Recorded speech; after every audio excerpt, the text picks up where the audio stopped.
In the name of God, most compassionate, most merciful.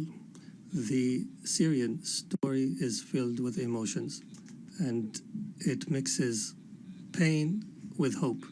The Syrian story is a story of struggle between good and evil, and between the weak right cause that has no supporter except God. Our story is one of the lessons of history, and it is an embodiment of noble human meanings and values in this eternal struggle between good and evil. We find the Syrian story that tells a new chapter of the struggle, one filled with creativity and determination and patience and torture and pain and sacrifice and clinging on to noble customs and values and hard work and relying on God. All these are tools for truth against injustice and falsehood. Your Excellencies, Mr. Secretary General, Madam President of the General Assembly, Your Excellencies, may the peace of God be upon you.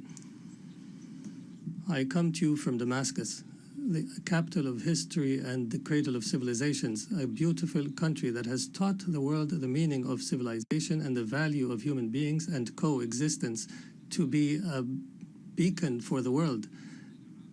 Syria, however, for 60 years fell under a repressive rule that disregarded the value of the territory it ruled over. For long years, we've suffered injustice and deprivation and oppression. Then we rose in claiming our dignity.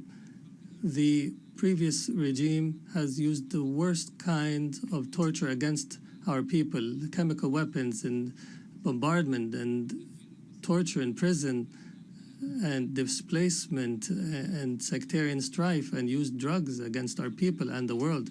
It has torn our country apart and brought forth fighters from around the world. The former regime killed around 1 million innocent people and displaced thousands and millions and demolished 2 million homes.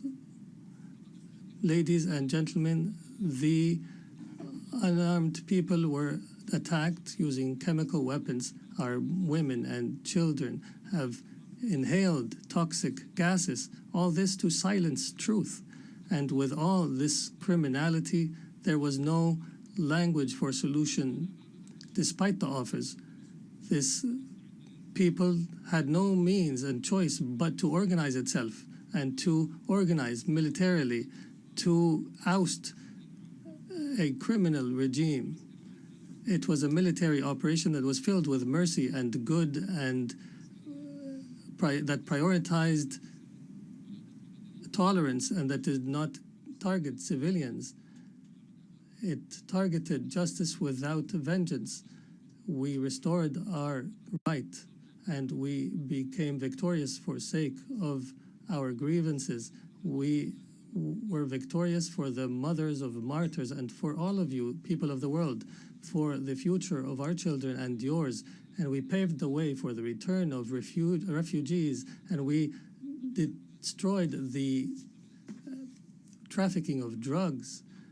Accordingly, Syria has transformed from an exporter of crisis to an opportunity for peace for Syria and the region. Ladies and gentlemen, this unique Syrian achievement and the solidarity between our peoples have led us to try to uproot sectarianism and to fight against attempts to divide our country once again. But the Syrian people are aware enough to understand and to resist. We formed commissions for fact-finding and granted access to UN fact-finding missions.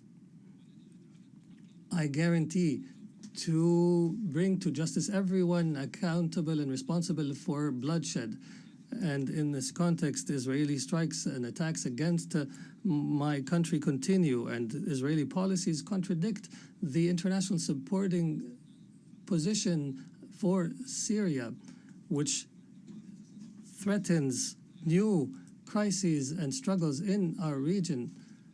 For this purpose, and in face of this aggression, Syria is committed to dialogue, and we're committed to the Disengagement of Forces Agreement of 1974, and we call on the international community to stand beside us in the face of these attacks. Ladies and gentlemen, from the very moment the former regime fell, we set out a clear strategic policy built upon three pillars: balanced diplomacy, security, stability, and economic development. We filled the power vacuum, called for an inclusive national dialogue, and announced a government of competence. We strengthened the principle of participation and established a National Commission for Transitional Justice and another for the missing, ensuring justice and fairness. We are now proceeding toward electing representatives of the people in the Legislative Council. We restructured civil and military institutions, dissolving all previous formations. Through intensive diplomatic activity, Syria restored its international relations and forged regional and global partnerships, and achieved the gradual lifting of most sanctions. And we call now for the complete lifting of sanctions so that they no longer shackle the Syrian people. Investment laws have been amended, and major regional and international companies have already begun entering the Syrian market, contributing through investment and reconstruction. Syria today is rebuilding itself through establishing a new state, building institutions and laws that guarantee the rights of all without exception.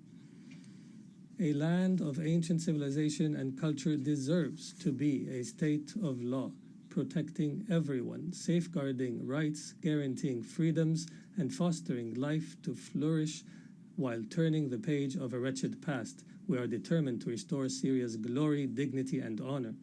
And in continuation of the Syrian story, I declare before you today the triumph of truth over falsehood. Truth has come and falsehood has perished. Syria is reclaiming its rightful place among the nations of the world. This announcement is the echo of a great people's will, a people who forged glory throughout the ages, who rose again from beneath the rubble to restore their rights and freedom and dignity. On behalf of the Syrian people, I extend gratitude to everyone who stood by the Syrian cause, who aided Syrians in their tragedy, and who welcomed them in their countries, and to all nations and peoples who rejoiced in the victory of the Syrian people's will. And I particularly thank Turkey, Qatar, the Kingdom of Saudi Arabia, and all Arab and Islamic states, the United States of America, and the European Union. And before I conclude, let me affirm, the suffering Syria endured, we wish upon no one.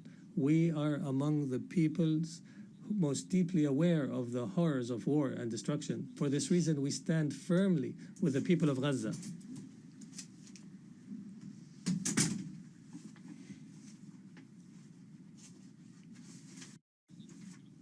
For this reason, we stand firmly with the people of Gaza, its children and women, and all peoples facing violations and aggression. We call for an immediate end to the war. In conclusion, the Syrian story has not come to an end. It continues to write a new chapter entitled Peace, Prosperity, and Development. And may the peace of God be upon you.